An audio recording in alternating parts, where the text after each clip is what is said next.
Hello, my name is Antonio Melendez, and this is my discipleship project. You can see myself in the camera, and also you can see my tracking sheet. I'm going to explain who do I want to become and why. I want to become a true disciple of Jesus Christ who follows his example in every aspect of my life.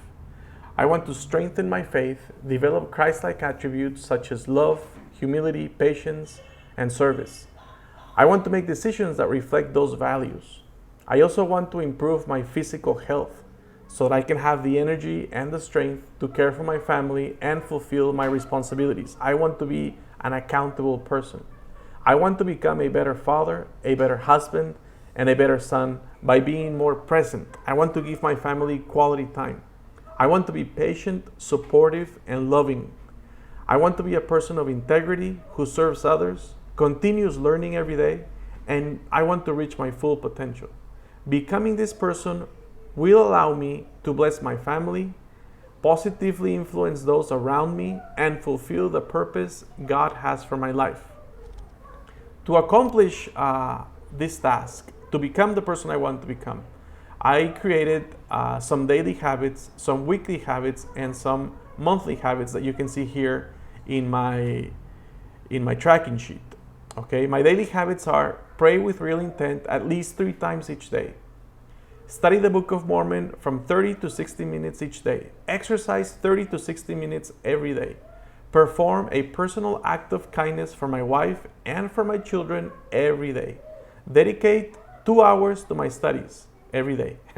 Eat nutritious meals and drink 2 liters of water. Those are the daily habits. My weekly habits will be going to church every Sunday and go on a date with my wife once a week. My monthly habits will be to clean the chapel once a month and to complete all my assignments before their deadlines. Okay, so those were my goals, and you can see here in my tracking sheet that I did complete all my goals. It was very difficult. I had to be very diligent and persistent, but I was able to do it. Okay.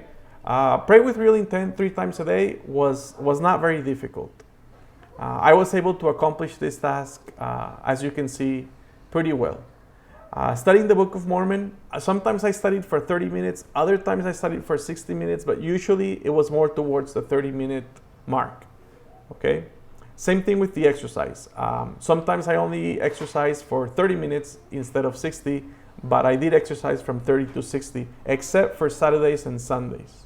Okay? I did perform a personal act of kindness for my wife and my children every day. Sometimes there were simple things, like for example, washing the dishes for my wife or drawing with my daughter. Just little simple things like that. Helping my son with something he had to do. Eating nutritious meals. I did eat nutritious meals. I did drink 2 liters of water every day. With the nutritious meals, I did have nutritious meals every day, but not the 3 meals each day, And I did dedicate 2 hours to my studies. Usually I spent more than 2 hours, way more than 2 hours every day during my studies, except for Saturdays and Sundays. My weekly goals, I did go to church every Sunday, and I did go on a date with my wife every week. Sometimes I went on a date with my wife 2 times each week. I did clean the chapel every month, except for August. In July, I cleaned the chapel once, but in August, I cleaned the chapel 2 times. You can see here, I cleaned the chapel on August 1st, and I did clean the chapel last Saturday on August 8th, okay? And I did complete all my assignments before their deadlines. So I did complete my goals. In the future, I would like to include more people in my goals. For example, in reading the Book of Mormon, I would like to read the Book of Mormon with my family. In praying 3 times each day, I would like to pray 3 times each day for me and maybe 3 times with my family. I would like to exercise with my wife. Include other people in my goals. That's what I would like for the future. And what I learned about accountability, I learned that being accountable is being responsible. It's being true to yourself. It's keeping your goals, reaching your goals, being dedicated. When you are responsible with yourself, when you're accountable with yourself, you can trust yourself. And if you trust yourself, other people will trust you as a result. And to me, that's what being accountable is. Okay, this is my discipleship project. I had a lot of fun doing it. It was an amazing experience. It helped me grow as a person. Thank you very much and have a wonderful week.